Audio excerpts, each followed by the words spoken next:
UP government sponsor graphic ads, co sponsor Radico, partner Dhanwantari. तस्वीर और तकदीर दोनों बदलने का काम करे। हर कोई ये चाहता है कि उसके यहाँ कोई ऐसा नेता हो जो उसके जिले की तकदीर बदल दे। मैं समझता हूँ कि हर कोई ये भी चाहता है कि उसके जिले में ऐसा जिला अधिकारी आए जिसको लोग सालों साल तक याद रखें और उसके किए गए काम के आधार पे उसके बारे में जब समय बीत जाता है तो उसकी चर्चा करें। बहुत सारे आईएएस अफसर होते हैं, मैं अपने पिताजी से सुनता हूं तो वो बताते हैं कि 1976 में फलाने जिलाधिकारी आए थे, उन्होंने बनारस की तस्वीर बदल दी। तो रामपुर की तस्वीर बदलने का काम आंजनेय कुमार सिंह जी ने किया है और ये अपने आप में बहुत शानदार रहा है। सर, मेरा पहला सवाल तो आपसे यही है कि कोविड बहुत बड़ी चुनौती थी आप लोगों के लिए और कोविड में चूंकि डीएम के स्तर पे बहुत सारे काम होते हैं, मैं समझता हूँ रामपुर पूरे देश में किसी विषय को लेकर चर्चा में नहीं रहा, बड़ा प्रेसाइज वे में आप लोगों ने काम किया। तो वो मैकेनिज्म कैसे आप लोगों ने फाइंड किया, कैसे तैयार किया?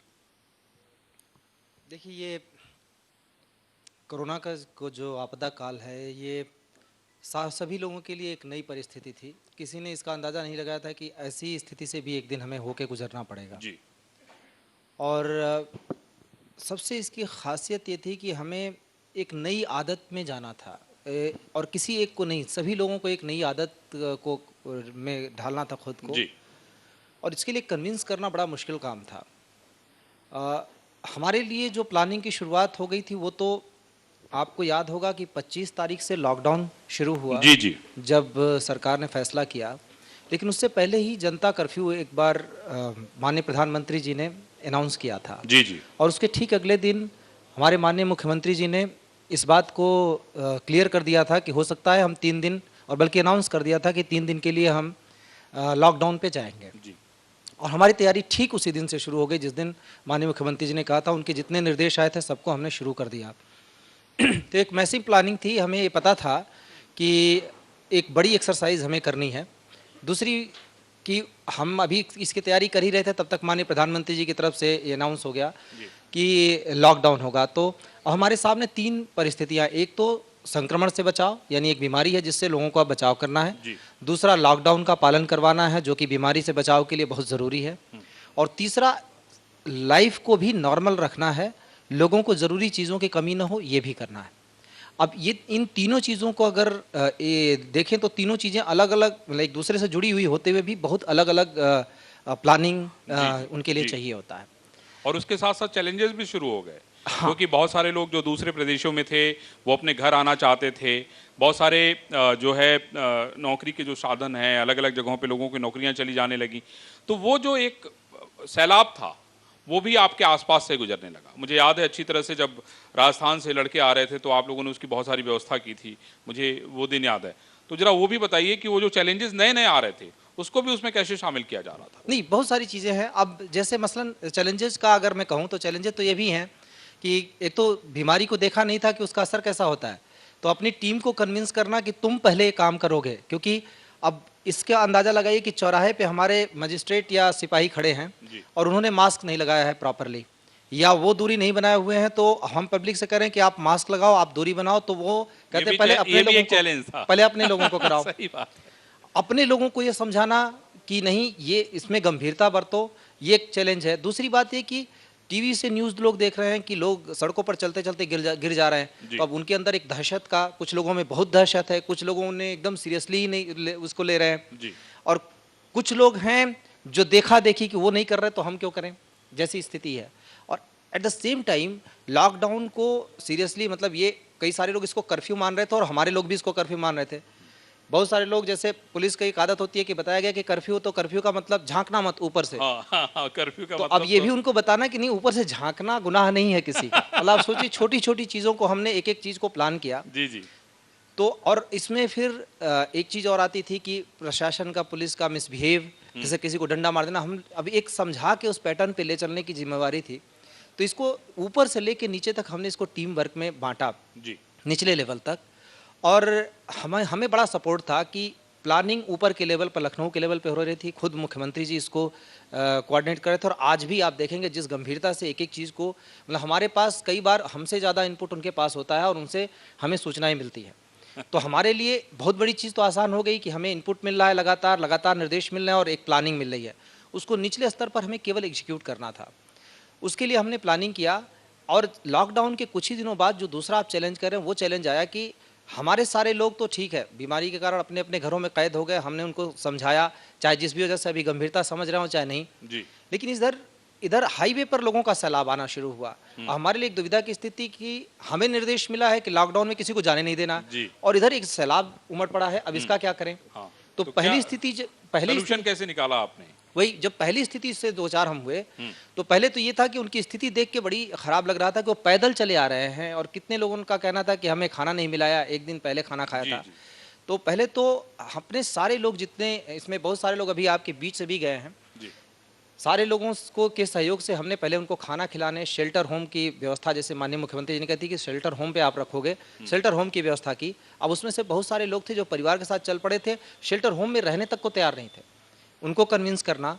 और फिर तुरंत हमारा मैसेज लखनऊ गया, मुझको लगता है रात को ये हमने पहली बार फेस किया था, और अलग सुबह ये मैसेज लखनऊ भेजा, और शाम तक माननीय मुख्यमंत्री जी का निर्देश हमें प्राप्त हो गया कि बसों में सारे लोगों को जो है उनको उस जगह पे भेजा जाए। शेल्टर होम में जिनको रखना आप शेल्टर होम में रखो, और जो नज़दीक के लोग हैं उनके घरों तक पहुंचने की व्यवस्था करो, और अगले निर्देश का इंतजार करो। हमारे लिए इतनी बड़ी राहत की बात थी कि करीब करीब मैं समझता हूँ यहाँ पे 5-6 हज़ार से ज़्यादा लोग एक बार में इकट्ठे हो गए थे। और एक बार तो स्थिति ऐसी आ गई थी कि जब हम लोगों को बसों से भेजने लगे तो लगभग 10,000 लोग एक साथ इकट्ठा हो गए। 10,000 आ गए उस समय। और लेकिन हमारी टीम की भी मैं ये एक टीम वर्क होता है, और मैं जी, अपनी जी। टीम की तारीफ करूंगा कि नीचे से लेके ऊपर तक कहीं कोई हिला नहीं, सारे लोग रात भर दिन भर जग के, और उन लोगों ने इसकी व्यवस्था की। और मुश्किल से ये 3 से 4 दिन की बात थी जो सबसे ज़्यादा कठिन समय था, और हमने उसको बेहतर तरीके से उसको निकाला। बहुत ही बढ़िया।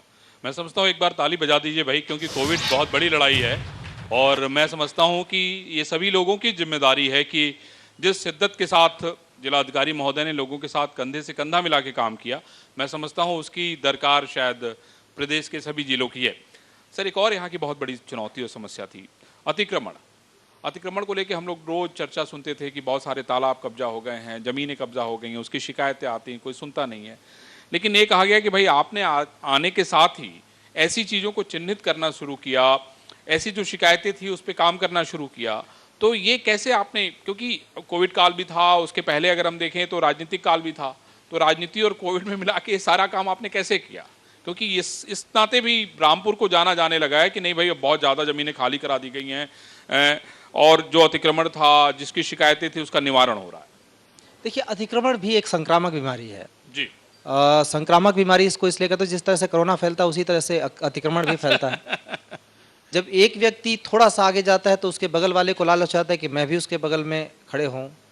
अब आप ये देखिए कि सरकार रोड चौड़ी बनाती है, उसके ईयरमार्क किए जाते हैं, उसके बाद थोड़ा सा आगे अगर ठेला किसी ने लगा लिया तो सोचता है कि थोड़ा आगे अगर बढ़ा दूंगा तो ठेला नहीं लगाएगा। या एक और भी चीज़ है कि कई जगह सड़कें बनी, बिजली के खंभे लगे, तो बिजली के खंभे कई बार अगर आगे लगाए जाते हैं तो बिजली के खंभे उनकी आड़ हो जाते हैं कि उसके आगे तक बढ़ाएं। जी। लोग ये नहीं सोचते कि पैदल चलने वालों को भी चाहिए रास्ता। और अभी कोरोना का पीरियड अगर आप देखें तो इसमें सोशल डिस्टेंसिंग बनानी है, पार्किंग अगर अलग करना है। माननीय मुख्यमंत्री जी का स्पष्ट निर्देश पहले दिन से रहा कि अतिक्रमण एकदम नहीं होना चाहिए, पार्किंग जोन बनाओ, वेंडिंग जोन बनाओ, और ये लगातार वो कहते रहे। तो अब वेंडिंग और पार्किंग जोन का असली इंपॉर्टेंस तो हमें कोरोना के समय समझ में आया कि क्यों हमें वेंडिंग अलग करना बाजार है। लगवाने की सोची। बिल्कुल, अगर हम जिंदगी को नॉर्मल पैटर्न पे ले जाना चाहते हैं, रोजमर्रा की लाइफ को बेहतर बनाना चाहते हैं, तो तब हमें समझ में आता है कि जो हमें निर्देश मिलते हैं माननीय मुख्यमंत्री से कि वेंडिंग जोन बनाओ, पार्किंग जोन बनाओ, तो किस तरीके से काम आता है। अब आज की डेट में अगर देखें, हमें सोशल डिस्टेंसिंग अगर मार्केट में करनी है तो हमें पार्किंग चाहिए। नहीं सर, मैं आपसे मैकेनिज्म समझना चाहता हूँ, क्योंकि ये बहुत बड़ी समस्या है उत्तर प्रदेश की। मैं मैकेनिज्म समझना चाहता हूँ कि वो मैकेनिज्म आपने क्या कायम कर दिया जिसकी वजह से ये चीजें जो है लोग आपके पास आने लगे और जो कब्जे हैं वो खाली होने लगे। मैकेनिज्म बताइए मुझे। सबसे बड़ा मैकेनिज्म ये है कि आप फेयर रहें। जब भी हम ये काम करते हैं तो हम फेयर रहें भी और फेयर दिखने भी चाहिए जी। हम लोगों को कन्विंस भी करते हैं, लोगों से बातचीत करते हैं कि आपकी बेहतरी के लिए है। अपने पॉइंट पर जो विधिक बिंदु है उस पर एकदम अडिग रहते हैं कि उस पर कोई समझौता नहीं हो सकता और किसी के साथ नहीं हो सकता, वो चाहे कोई भी हो। तो हमारी सबसे बड़ी ताकत शायद यही थी कि कोई हो गलत करता है तो उसके खिलाफ कार्रवाई हम फेयर रहेंगे। और जनता को भी ये प्रतीत होना चाहिए, सिर्फ यही नहीं कि हम फेयर हैं, जनता को भी पता चलना चाहिए कि हम फेयर हैं, एक्चुअल में दिख भी रहे हैं।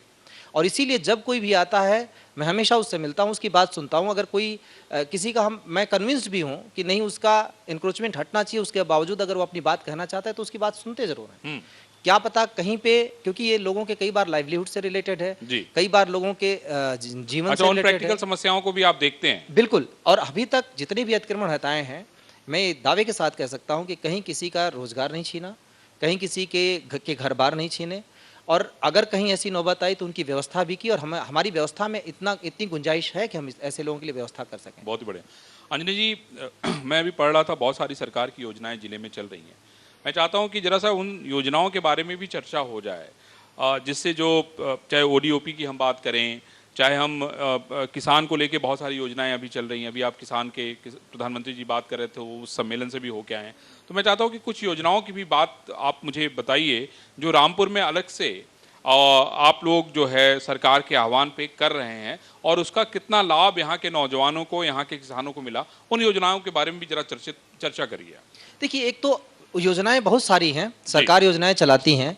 मैं तो सिर्फ इसमें आऊँगा कि बहुत बार योजनाओं की आलोचना होती है कि सरकार कर क्या रही है जी, और इसमें योजनाओं का लाभ तो गलत लोगों तक जा रहा है या हमारे तक तो पहुंचा ही नहीं, बहुत सारी बातें होती हैं। असल में जो प्रॉब्लम है वो हमारे एग्जीक्यूशन में है। जी, जी। और इतना मैं आपको बताऊं कि हम सरकार का चेहरा है जो पब्लिक के सामने आते हैं। हम जो गलत करते हैं उसको सरकार की तरफ, सरकार की गलती देखी जाती है। हम जो सही करते हैं उसको सरकार के सही काम के तौर पे देखा जाता है। तो एक तो हम अधिकारियों को बहुत ज़्यादा जिम्मेदारी के साथ और सतर्कता के साथ काम करने की ज़रूरत है। सभी लोग जिम्मेदारी के साथ काम करते हैं, लेकिन उसमें एक सतर्कता अपेक्षित रहती है कि हम इस बात को समझें कि हम सरकार का मैसेज लोगों के बीच में लेके जा रहे हैं। तो हम जो करते हैं पब्लिक वही सोचती है। और इसको एक चीज़ से आप समझ लें कि जैसे मान लीजिए एक आंदोलन है, कोई आंदोलन सड़क पे हो रहा है, अचानक से उग्र हो जाता है और लोग हमारे पे भारी पड़ जाते हैं। उस आंदोलन में आप काउंट कर लीजिए, कई बार आप लोग खुद ही दिखाते हैं कि कई सारे लोगों को तो ये समझ भी नहीं है कि हम जा किस लिए रहे हैं। हाँ, ये बात भी सही कहा। तो उसमें बहुत सारे लोग इसलिए गए रहते हैं कि किसी लेखपाल ने उसकी ज़मीन थोड़ी सी गलत नाप दी, किसी पुलिस वाले ने उनको डंडा मार दिया। अच्छा। अब उसको सरकार के तौर पे देखते हैं, तो वो भी उसका पार्ट बन जाते हैं। विरोध प्रदर्शन करने के लिए वहां चले जाते हैं। उनको बदला लेने का मौका मिला। लेखपाल से नाराजगी है तो चले गए धरना में। उनको बदला लेने का मौका मिला कि आज मैं सरकार के खिलाफ बदला लूं। उनको पूरा मैटर नहीं पता है। तो ये भी स्थिति आती है। मैं अक्सर अपने अधिकारियों से यही बात करता रहता हूं कि हम जब करें तो सतर्क रहें, सजग रहें कि हम सरकार का मैसेज हैं और हम सरकार के मैसेज को लेकर चलें। तो जितनी योजनाएं हैं सरकार की, वो निश्चित रूप से बहुत सारी चीज़ें, जैसे ओडीओपी का आपने जिक्र किया, ओडीओपी में हमारे पास जरदोजी है, लेकिन इसके बावजूद हम रामपुर के हर एक उस उत्पाद को प्रमोट कर रहे हैं जो रामपुर की पारंपरिक हस्तशिल्प में शामिल रहा है। मसलन रामपुरी चाकू को सारे लोग जानते हैं, लेकिन रामपुरी टोपी बहुत कम लोग जानते हैं कि गांधी जी के लिए पहली टोपी जो बनी थी वो रामपुर में बनी थी। क्या बात। और वो गांधी टोपी के नाम से मशहूर है। यहाँ रामपुर की एक खास डिजाइन की टोपी बनती है और उसको संजोग ऐसा है, दुर्योग कह लीजिए या किसी तरीके से आप सोच लीजिए कि गांधी टोपी जो है वो रामपुर में बनी थी। ये कितनी बड़ी बात है। और मैं समझता हूं कि गांधी टोपी किस बात का प्रतीक है ये सभी लोग जानते हैं। कितने बड़े बड़े मूवमेंट लोग जो है सिर्फ गांधी टोपी लगा के उन्होंने अहिंसा बात मतलब अहिंसा से किया है, और उसका क्या परिणाम निकला है वो भी मुझे बताने की जरूरत नहीं है। तो ये इतिहास जो है वो डीएम साहब ने यहाँ आने के बाद जो है, मैं अब सर कैसे जा रही गांधी टोपी आप लोग बनवा रहे हैं? नहीं, अभी आपको मैं बताऊं कि गांधी टोपी तो यहाँ बनी थी जरूर, लेकिन रामपुर की एक खास टोपी बनती है। और थोड़ा सा आयरनिकल बात यह है कि उसको उसके शिल्पकारों के नाम से नहीं जाना जाता और भले अलग अलग चीज़ों से जाना जाता है। अच्छा। हम अब शिल्पकारों को आगे कर रहे हैं कि देखो ये शिल्पी हैं जिन्होंने इस डिजाइन को गढ़ा है। इसी तरह हैरानी होगी आपको कि रामपुर में हाथ की बनी वायलिन सिर्फ नॉर्दर्न इंडिया में, साउथ इंडिया में भी बहुत, साउथ इंडिया में पॉपुलर बहुत है वायलिन, लेकिन बनती नॉर्दर्न इंडिया में और केवल रामपुर में बनती है। बताइए, देखिए वायलिन भी यही बनती है। और मैं समझता हूँ कि मुझे तो खुद ही जानकारी नहीं है कि वायलिन यहाँ बनती है। और उसमें भी अब जैसे रामपुरी चाकू, लोग कहते हैं रामपुरी चाकू, लेकिन हर एक चाकू को जो थोड़ा सा खूंखार लगे उसको रामपुरी वो समझ लेते हैं। एक्चुअली में हर एक चाकू रामपुरी चाकू नहीं है, बहुत सारे चाइनीज चाकू रामपुरी के नाम से चले जाते हैं। अब हालत ये हो गई थी कि पिछले 15-20 सालों के अंदर रामपुरी चाकू बनाने वाले जो असल कारीगर हैं उन्होंने ये धंधा छोड़ के रिक्शा चलाना शुरू कर दिया था। अभी हमने उनको प्रमोट किया है। और पिछली बार जब वीडियो कॉन्फ्रेंसिंग हुई तो माननीय मुख्यमंत्री जी ने कहा था कि इसको आप आगे ले जाइए, इस लेवल पे ले जाइए कि ये एक शिल्प के रूप में मशहूर हो। मशहूर पहले से है, इस शिल्प को मिटना नहीं चाहिए। तो हमने उसके लिए खास प्रयास किया और आज कम से कम इससे 3-4 कारीगरों को हमने आगे बढ़ा लिया है। पर एक और भी चीज़ मैं जोड़ना चाहूँगा कि ये सब चीज़ें तो साथ ये चल ही रही हैं। हमारे यहाँ पतंग बहुत अच्छी बनती है, हमारे यहाँ चटापटी का एक काम है जो नवाबी दौर से मशहूर है और बहुत अच्छा उसका घाघरा बनता है। अच्छा, और वो शादियों में पहना जाता है और मज़ेदार चीज़ है कि वो कटे पीटे कपड़ों से बनाया जाता है। क्या बात है, और इसीलिए बहुत उसका सुंदर नाम बनता है। कटापटी रखा गया जहाँ है। चटापटी कहते हैं उसको। अच्छा। और आज बल्कि उसकी हम हुनर हाट में उसकी प्रदर्शनी भी हो रही है, उसको दिखा भी रहे हैं। लेकिन सर ये रामपुरी चाकू वाली आपने जो बात की पता चला, सब लोग रामपुरी चाकू रखने लगे, पता चला इतना बड़ा है खटाखट, अपने इन्होंने भी रख लिया, उन्होंने भी रख लिया, उन्होंने भी रख लिया। तो ये भी देखिए एक चीज़ है जी कि जब मैं कहता हूँ कि रामपुरी चाकू को हम प्रमोट कर रहे हैं तो अक्सर लोग उसको लेते हैं कि ये सब लोग रखना खतरनाक, शुरू कर दें। ये बड़ा खतरनाक है। हमारे बुजुर्ग बहुत पहले से चाकू रखते आए हैं। आपको जी। पता है पहले दातून करते थे, तो हाँ। दातून काटने का काम चाकू से ही करते थे। जी। तो सबकी जेब में चाकू रहता था, वो रामपुरी चाकू क्यों नहीं हो सकता? तो हम उसकी डिजाइन भी कर रहे हैं। अच्छा, दूसरी बात है कि रही बात अगर जान लेने की तो ब्लेड से काट दीजिए तो हाँ तो भी जान ये चली तो जा सोच सकती की है। बात है। ये रामपुरी चाकू को नेगेटिव टर्म में ज़्यादा जोड़ा गया है, हम उसको पॉजिटिव टर्म में ले आ रहे हैं। और आप एक चीज़ सोचिए कि चाकू का इस्तेमाल घर में बहुत सारे कामों के लिए होता है, तो हम उसकी एक सेट बना रहे हैं। होटलों में आप जाएं तो होटलों में चाकू का जी, इस्तेमाल जी, हो रहा है, जी। तो हम उसका एक पूरा सेट बना रहे हैं, उसको एक सेट पैटर्न पे एक थीम के साथ आगे बढ़ा रहे हैं। और मुझे पूरी उम्मीद है कि हम बहुत जल्दी रामपुरी चाकू हर एक घर में जाएगा क्या बात, और लोग उसकी उसकी स्पेशलिटी के साथ उसको स्वीकार करेंगे। मतलब उसमें कई वैरायटी बना रहे हैं आप। जी हाँ, उसमें घरेलू काम में आने वाले सारे चाकू बना रहे हैं। उसको हम सोवेनियर के तौर पे भी लोगों को दे रहे हैं बहुत बढ़िया, और नए तरीके से उसको निकाला है और बहुत खूबसूरत उसका सोवेनियर निकला है। बहुत बढ़िया। सर यहाँ पे भी बहुत सारे लोग, कल्चरल लोग आए थे, म्यूजिशियन आए थे, खाना बनाने वाले लोग आए थे, खिलाने वाले लोग आए थे।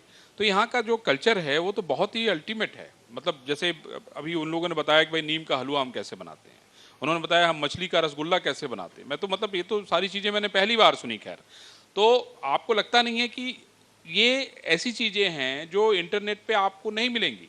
मैंने तो नाम ही नहीं सुना था, तो जब पहली बार नाम सुना तो मेरे मन में बड़ी उत्सुकता हुई कि अरे भाई ये तो कैसे बनता है, जानने की कोशिश की। लेकिन आप सामने से कितना जानेंगे जब तक उसको बना के खाए ना। तो मैं समझता हूँ कि ये जो आर्ट है आपके पास, इसको ये कैसे बढ़ेगा, और मैं समझता हूँ कि दुनिया भर के लोगों को इसका स्वाद कैसे मिलेगा, ये मैं आपसे समझना चाहता हूँ। देखिए ये प्रयास हमने शुरू कर दिया है अपने लोकल स्तर पर ही। आज जो हुनर हाट माननीय प्रधानमंत्री जी की जो संकल्पना है, आज हुनर हाट हमारे रामपुर में है। इस हुनर हाट ने बहुत बल दिया है इन सब चीज़ों को। हम चीज़ों को ऑनलाइन कर रहे हैं, हम चीज़ों को ऑर्गेनाइज कर रहे हैं। हम आप देखेंगे और इसमें बहुत ज़्यादा सपोर्ट भी मिल रहा है। अभी मैं बल्कि इसमें आगे बढ़ने से पहले एक चीज़ जो छूट गई थी उसका उल्लेख जरूर कर जी, दूं जी। कि मैं अभी जब आया तो चर्चा हो रही थी मेंथा की। मेंथा में पहली बार मेंथा को ओडीओपी में शामिल किया गया है, अच्छा। यहाँ रामपुर जनपद से। इसके बावजूद कि हमारे यहाँ जरदोजी ओडीओपी में है, तो सरकार और इसके साथ ही ये अनाउंस किया अभी पिछली बार ही कि यहाँ पे उसके लिए एक अलग से लैब बनेगी। तो और उसकी बहुत उसके लिए सहूलियत होगी। जिस जिस तरीके से हम सरकार तक बात पहुंचा रहे हैं उसमें सरकार प्रोएक्टिव होकर काम कर रही है। अब रही बात कल्चरल जो डेवलपमेंट की या कल्चरल आइडेंटिटी को पहचान करने की। पिछली बार एक बड़ी मीटिंग जो बड़ी बैठक हुई थी और वर्चुअल बैठक हुई थी, उसमें मुख्यमंत्री जी ने समीक्षा करते हुए सारे जनपदों को कहा कि आप अपने यहाँ पर्यटन और इस तरीके की कल्चर की चीज़ों को आप आगे बढ़ाएं। और उस दिन से हमने पहल की, इन सारी चीज़ों को एक किया, जोड़ा। जी। और अभी रामपुर की और मज़ेदार चीज़ है कि आप देखेंगे रामपुर बड़ा इंटरेस्टिंग इसका इतिहास रहा है और उसके इतिहास में सबसे बड़ा जो रोल है कल्चर का है। यहाँ जी, की जी। कल्चर बड़ी जी, यूनिक जी, है, बहुत बड़ी यूनिक, अलग है बहुत यूनिक। और इसमें बड़ी विविधता है। साथ ही मतलब बड़ी हैरानी होती है। अभी कल ही माननीय अल्पसंख्यक कार्य मंत्री जो केंद्रीय मंत्री जी, नकवी जी ने जी। यहाँ एक पुल का नामकरण राजा राम सिंह के नाम पे किया और राजा राम सिंह इस जगह को बसाने वाले हैं। आज भी उन्हीं के नाम पर रामपुर है। और जबकि बहुतायत जो यहाँ जनसंख्या है वो अल्पसंख्यक समुदाय जी, की है, जी। उसके बावजूद राम सिंह के नाम पर रामपुर को बड़े प्राउडली लोग लेते हैं। ये जो इंटरेस्टिंग चीज़ है रामपुर में ही पाएंगे। इसकी सारी विविधता को हम आगे प्रमोट कर रहे हैं, बढ़ा रहे हैं। इसके ऐतिहासिक पहलू को से लेके सांस्कृतिक पहलू को भी प्रमोट कर रहे हैं। और इसका जो हब है वो इस समय रजा लाइब्रेरी बना हुआ है। रजा लाइब्रेरी की सारी चीज़ों को निकाल कर लोगों के सामने ले आ रहे हैं। और बड़ी एक आयरनिकल भी चीज़ फिर से मैं बताऊंगा कि ज़्यादातर लोगों को पता है कि राजा लाइब्रेरी सबसे पुरानी और सबसे बड़ी लाइब्रेरी में विविधता से भरी एक है। लाइब्रेरी है। जी जी। लेकिन बहुत कम लोगों को पता होगा कि एक्चुअली में रजा लाइब्रेरी में है क्या। और रजा लाइब्रेरी एक सामान्य लाइब्रेरी नहीं है। अच्छा। रजा लाइब्रेरी जो पांडुलिपियों का, मैन्युस्क्रिप्ट्स का वो भंडार है। क्या और बात सिर्फ है। एक ही भाषा में नहीं, फारसी, अरबी, उर्दू तो है ही है उसमें, उसमें तमिल, तेलुगु भी है। क्या बात। और उसमें इतनी सारी विविधताओं वाली चीज़ें हैं, बहुत ही दुर्लभ फोटोग्राफ्स रखे हैं जो अब आपको पूरे दुनिया में कहीं नहीं मिलेंगे। इवन यूरोप के फोटोग्राफ्स मिले तो हैं। मुझे लगता है आपको ये मौका मिल रहा है कि उसको भी जो है सहेज के लोगों के सामने लाएं। आप देखें, हमने जो अपना लोगो बनाया है जी। रामपुर के प्रमोशन के लिए, उसमें जो पिलर है उसने हमने रजा लाइब्रेरी का पिलर लिया क्या है। बात। और रजा लाइब्रेरी के पिलर की जो खास बात यह है कि उसमें हिंदू, मुस्लिम, सिख, ईसाई चारों ही धर्मों का हाँ, वो देखा मैंने। और उसके ऊपर हमारी कारीगरी है रामपुर को हम प्रमोट कर रहे हैं। तो इसीलिए जो रामपुर का जो बेसिक कल्चर है उसको हम प्रमोट कर रहे हैं और इसमें बड़ा सपोर्ट भी हमें है। और जो शुरुआत हुई है, आप देखिए कि जो एक पॉलिसी है उसको ज़मीन पर लाते लाते समय लगता है। मैंने आपसे कहा कि ज़्यादातर जगहों पे समस्या एग्जीक्यूशन की है और इसके लिए लगातार एक चेतावनी हम लोगों को लगातार मिलती रहती है। सारे लोग उस पर काम कर रहे हैं, लेकिन थोड़ा समय लगता है चीज़ों को ज़मीन तक पहुँचाने में। कि तहसील, थाने एक हब होते हैं, लोगों को सरकार का मैसेज पहुँचाने को, वो दुरुस्त होने चाहिए। लोगों को रोज़गार के क्षेत्र में जितना प्रयास किया गया और ख़ासतौर से कोरोना के टाइम में, और रोज़गार जितनी संख्या में दिए गए हैं और जिसको खुद मुख्यमंत्री जी मॉनिटर कर रहे हैं जी। वो अभूतपूर्व है। बस फ़र्क ये है कि उसको नंबर्स में जब काउंट कराना, कि लोग अगर नौकरी में ही सिर्फ उसको काउंट करेंगे तो समस्या होगी कि कितनी नौकरियां मिली। सही बात। रोजगार सिर्फ नौकरी नहीं है और लोगों के जो दिमाग में ये चीज़ है उसको निकालना पड़ेगा। हम इसमें भी प्रयास कर रहे हैं। जहाँ जहाँ बाधाएं आ रही हैं, मैं ये नहीं कहूँगा कि सब कुछ एकदम गुडी गुडी और बहुत अच्छा सीन है। जैसे कई बार बैंकों से हमें प्रॉब्लम आती है, हम उसको सुलझाने की कोशिश कर रहे हैं। जी। कई बार पॉलिसी के लेवल पे अगर बाधा है तो उसको हम ऊपर तक पहुंचाते हैं और तुरंत उस पर सपोर्ट भी मिलता है। तो बाधाएं जो छोटी छोटी हैं, जो हमारी अड़चनें आ रही हैं, कुछ दो ऑफिसेज के बीच के कोऑर्डिनेशन का दिक्कत आती है, या फिर कई बार केंद्रीय और राज्य स्तर के ऑफिसेज के कोऑर्डिनेशन की दिक्कत आती है। उन सबको हम सॉल्व करते हुए आगे बढ़ रहे हैं और बहुत जल्दी उसका रिजल्ट लोगों को दिखेगा, बल्कि दिख रहा है। आप कोरोना पीरियड के बाद जो बल्कि कोरोना पीरियड ना कहूँ, उसको लॉकडाउन पीरियड के बाद की स्थिति अगर आप देखेंगे तो जितनी तेजी से हमने उत्तर प्रदेश में नॉर्मल किया है, जी। उतना शायद बहुत कम जगहों पे बाकी ऐसा राज्यों होता है। में। और इसके बावजूद जी। आप कोरोना की अगर देखें संक्रमण की स्पीड, जी। तो हम जिस हिसाब से सैंपलिंग कर रहे हैं, सैंपलिंग हमारी पहले से बहुत ज़्यादा बढ़ चुकी है। जी। और संक्रमण का जो लेवल है वो काफी नीचे आ रहा है निश्चित रूप से। आप लोगों से बीच से कोई सवाल लेगा? रंजना, तुम सवाल कोई लोगी डीएम साहब से? एकदम, अरे तुम बिना माइक का पूछ लो। हाँ, एक माइक तो वहां ही रखा हुआ है। और भी कोई सवाल लेना चाहे तो ले सकता है। हाँ सर, चूंकि मैं यहाँ पे बैठी बैठी सुन रही थी कि रामपुरी चाकू का जिक्र बार बार हो रहा था, रामपुरी टोपी का भी जिक्र हो रहा था, फिर वायलिन का निर्माण जिसका जिक्र आपने किया, मैं पढ़ भी रही थी इसके बारे में। लेकिन जिस तरीके से कारोबार की बात आती है, उद्योग की सर बात आती है, फिर चाहे वो नोटबंदी का दौर हमने देखा, फिर जीएसटी का दौर आया और उसके बाद कोरोना महामारी, जहाँ पर मुख्य बाजारों में आज हम जब गुजरते हैं, कई दुकानदारों से भी बातचीत मेरी इसको लेकर हुई। उनका कहना है कि जहाँ पर कतारी सी दुकानों की लगी रहती थी रामपुरी चाकू की, आज इक्का दुक्का ही दुकान बची है। ऐसे में उद्योग को लेकर जो परेशानी है यहाँ पर, उनका कहना है कि दुकानें अब ज्यादा नहीं लगने दी जाती, क्योंकि कोरोना है उसको भी ध्यान में रखना, प्रशासन को पूरा मैनेजमेंट करना है। उस स्थिति को कैसे आप यहाँ पर सुचारू रूप से आगे बढ़ा पाएंगे ताकि साइमल्टेनियसली, ऑल्टरनेटिवली साथ में जो उद्योग पर असर पड़ा है वो कहीं ना कहीं कम हो, क्योंकि रामपुरी चाकू जो प्रसिद्धि उसकी है वो कहीं ना कहीं दुकानदारों का खुद का कहना है कि अब लोगों में घट रही है। देखिए, रामपुरी चाकू की अगर बात करें, इनका सवाल उद्योग से है सर। हाँ, मैं आ रहा हूं। दोनों उदाहरण रामपुरी चाकू एक एग्जाम्पल ही है। देखिए, ये कोरोना की वजह से नहीं हुआ है। कोरोना की वजह से उद्योग पे प्रभाव पड़ा है, मैं मानता हूँ, रोजगार पे प्रभाव पड़ा है, लेकिन कुछ जो उत्पाद हैं वो समय के साथ डाउन हुए हैं। और इसका जो जवाब है वो बहुत खूबसूरती से जो माननीय प्रधानमंत्री जी ने दिया है आत्मनिर्भर भारत का, उसमें हमने खोजा है। और एक्चुअली में शुरू में शायद किसी को इतना यकीन नहीं रहा हो, हमने जिस हिसाब से, अभी मैं आपको उदाहरण दूं कि हमने दिवाली मेला लगाया। अब एक अल्पसंख्यक बहुल जगह पे जब आप दिवाली मेला लगाते हैं तो लोगों में कुतूहल होता है कि ये कर क्या रहे हैं, क्योंकि सबसे पहले जो ध्यान में आती है वो चीज़ ये आती है कि ये तो लगता है कि एक ख़ास रिलीजन के ख़ास फेस्टिवल को आगे बढ़ा रहे हैं। आपको हैरानी होगी, दिवाली मेला में सबसे ज़्यादा दुकानें अल्पसंख्यक समुदाय की लगी, जी जी। सबसे ज़्यादा उसी के लोगों ने पार्टिसिपेट किया। ये हमारी पहल थी कि हम उद्योग को आगे बढ़ाने के लिए ऐसी छोटी छोटी चीज़ें करें और हम ऐसे किसी भी मौके को नहीं छोड़ रहे हैं, और ये उसी संकल्पना से उभरा है जहाँ पे आत्मनिर्भर भारत की है। दूसरी बात कि जो लोकल उत्पाद हैं उनको बढ़ावा देने के का जो आह्वान माननीय प्रधानमंत्री जी ने किया था, उसमें जो हम लोग निकले तो बहुत सारी इंटरेस्टिंग चीज़ें हमें खुद भी मिली। जैसे अब एक समस्या आई पराली की, आप देखें कि पराली जलाने को लेके बहुत सारी दिक्कतें हैं। बहुत सारी समस्याएं हैं। लोग क्या करते हैं कि गन्ने की पत्ती जला देते हैं, पराली जला देते हैं, और नहर के किनारे आमतौर पर जब बारिश के बाद एक मूंज उग आती है उसको जला देते हैं। अब वो क्या होता है, वो एक हैजार्डस बन रहा है। लेकिन हमारी परंपरा रही है कि इन्हीं सब चीज़ों की मिला के हम डलिया बनाते थे, इन्हीं सब चीज़ों को मिला के छप्पर बनाते थे। हाँ। अब हमने एक पहल की, और ये छोटी छोटी चीज़ें जो को गिना रहा हूँ, ये बड़े अर्थव्यवस्था के तौर पे भले, लेकिन ये एक इशारा है कि हम किस तरफ काम कर रहे हैं। हमने स्कूलों के जो मिड डे मील के शेड बनवाने शुरू किए, अब छप्पर के बनवाने शुरू किए, उसमें बच्चों को काफी बेहतर तरीके से वो मिलना है। और हमारे ये शुरुआत कर दी, करीब 100 से ज्यादा छप्पर बन चुके। अच्छा, 100 बनवा दिया आपने। उसमें क्या हुआ कि ये सारा छप्पर मनरेगा से पराली वाला था मामला, वो उधर चला गया, मनरेगा से बना, और मनरेगा में लोगों को रोजगार भी मिला जो उसके बनाने वाले थे। और हमारी जो पराली है उसमें खप भी गई। इसी तरह जो डलिया बनाने वाले उनको हमने प्रमोट किया। और इस दिवाली मेला में आप, ये हमारे लिए बड़ा एनकरेजिंग चीज़ था कि जो महिलाएं डलिया बनाती थी उनको हम उसमें लेके आए, बहुत हिचक रही थी।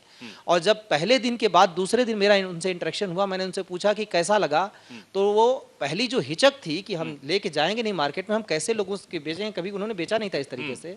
दूसरे दिन वो इतना उत्साहित थी कि उनकी 10 डलिया बिक गई सर, यानी 2 दिन में 2 डलिया बिकती होगी। आज 10 डलिया बिक गई, तो उनको रोजगार के जो पैटर्न है उससे नया साधन उनको मिला जो बिल्कुल। और अभी जो आपकी मैं बहस सुन रहा था, मैं उसमें बहुत ज्यादा डिटेल में नहीं, सिर्फ एक चीज कहूंगा। सारे लोगों की बात सुना था और सारे लोग एक चीज पे जो कॉमन थे, जब तक बाजार का नेचर सभी लोगों को समझ में नहीं आएगा, ये चाहे जो किसान हो चाहे व्यापारी हो, व्यापारी बाजार का नेचर समझता है, बाजार के हिसाब से तिल तिल बदलता है।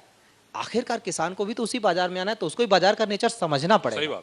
तो जो हमारी व्यवस्था, उस व्यवस्था में सब तरफ जो त्यागी जी अभी कह रहे थे कि अनुपात बना के, बराबर का अनुपात बना के नहीं चलेगा, मानसिकता को बदलने की आवश्यकता है। एग्जैक्टली। और अभी की जो स्थिति है वो उसी तरफ हम जा रहे हैं, और हमें जाने से हिचकना नहीं चाहिए।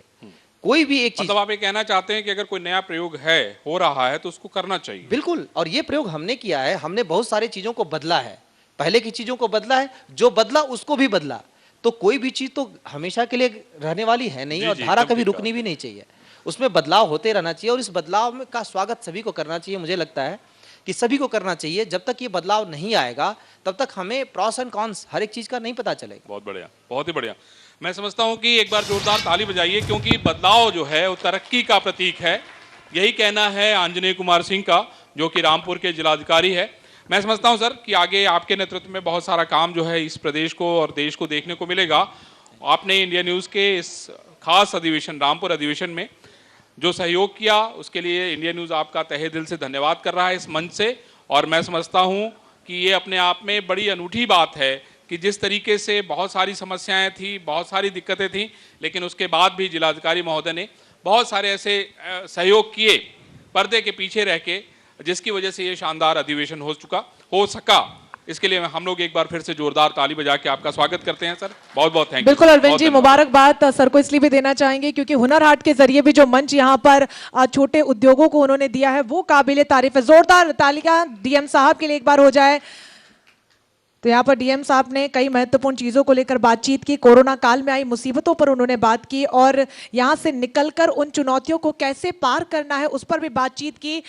ऐसे में जिला प्रशासन की मदद से हुनर हाट का सिलसिला जो जारी है, आज शाम को कारीगरी रामपुर का वहाँ पर कार्यक्रम होने वाला है, जिसके जरिए जो यहाँ का खास हुनर है, जो यहाँ के खास उद्योग हैं, उन पर फोकस किया जाएगा। जो छोटे उद्योग हैं, वोकल फॉर लोकल का जो नारा प्रधानमंत्री नरेंद्र मोदी ने दिया था, उसको साक्षात यहाँ पर इस कार्यक्रम के जरिए लोग दूर दराज से जो आए वो देख। Powered by UP government, sponsor graphic ads, co sponsor Radico, partner Dhanvantari.